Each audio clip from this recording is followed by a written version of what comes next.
ಎಲ್ಲರಿಗೂ ಶುಭ ಮುಂಜಾನೆಯ ನಮಸ್ಕಾರಗಳು. ನನ್ನ ಹೆಸರು ನಿರ್ಮಲ್ಯ. ನನ್ನ ಹೆಸರು ಅನಂತ್. ನಾನು 6ನೇ ತರಗತಿಯಲ್ಲಿ ಓದುತ್ತಿದ್ದೇನೆ. ಗಣಿತದ ಗಮ್ಮತ್ತು. ಈ ಗಣಿತದ ಗಮ್ಮತ್ತಿನಲ್ಲಿ ಮೋಜು ಇದೆ, ಸುಲಭವಾಗಿ ತಿಳಿಯದಂತ ಗೋಜಲಿದೆ. ಈ ಗಣಿತದ ಗಮ್ಮತ್ತಿನಲ್ಲಿ ಮೋಜು ಇದೆ, ಸುಲಭವಾಗಿ ತಿಳಿಯದಂತ ಗೋಜಲಿದೆ. ಮೂಲಭೂತ ಕ್ರಿಯೆಗಳು ಅರಿಯದಿದ್ದರೆ ಮುಂದಿನ ಕಲಿಕೆಯಲ್ಲಿ ಬಹಳ ತೊಂದರೆ. ಮೂಲಭೂತ ಕ್ರಿಯೆಗಳು ಅರಿಯದಿದ್ದರೆ ಮುಂದಿನ ಕಲಿಕೆಯಲ್ಲಿ ಬಹಳ ತೊಂದರೆ. ಅಂಕಿ ಸಂಖ್ಯೆ ಜೊತೆಯಲ್ಲಿ ಆಟವಾಡಲು ಗಣಿತ ಕಠಿಣವಲ್ಲ, ಅದು ಹರ್ಷದ ಕಡಲು.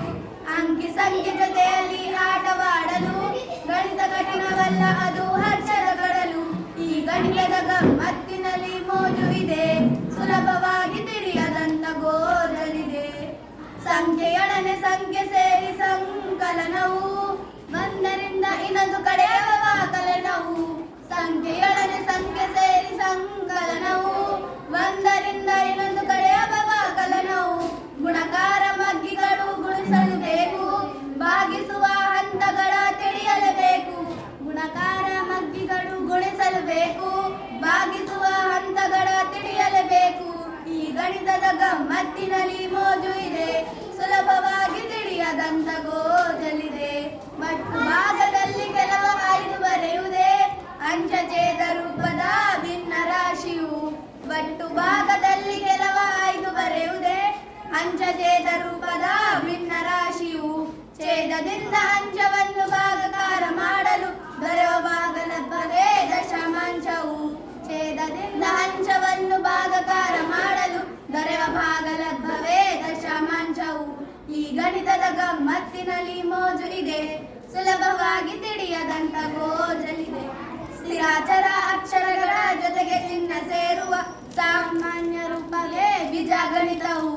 ಸ್ಥಿರಾಚರ ಅಕ್ಷರಗಳ ಜೊತೆಗೆ ಚಿಹ್ನ ಸೇರುವ ಸಾಮಾನ್ಯ ರೂಪವೇ ಬೀಜಗಣಿತವು. ಸಮೀಕರಣ ಬಿಡಿಸಿ ಮೌಲ್ಯ ಕಂಡು ಹಿಡಿದರೆ ಗಣಿತ ಸಾಮ್ರಾಜ್ಯಕ್ಕೆ ಆಗುವೆ ದೊರೆ. ಸಮೀಕರಣ ಬಿಡಿಸಿ ಮೌಲ್ಯ ಕಂಡು ಹಿಡಿದರೆ ಗಣಿತ ಸಾಮ್ರಾಜ್ಯಕ್ಕೆ ಆಗುವೆ ದೊರೆ.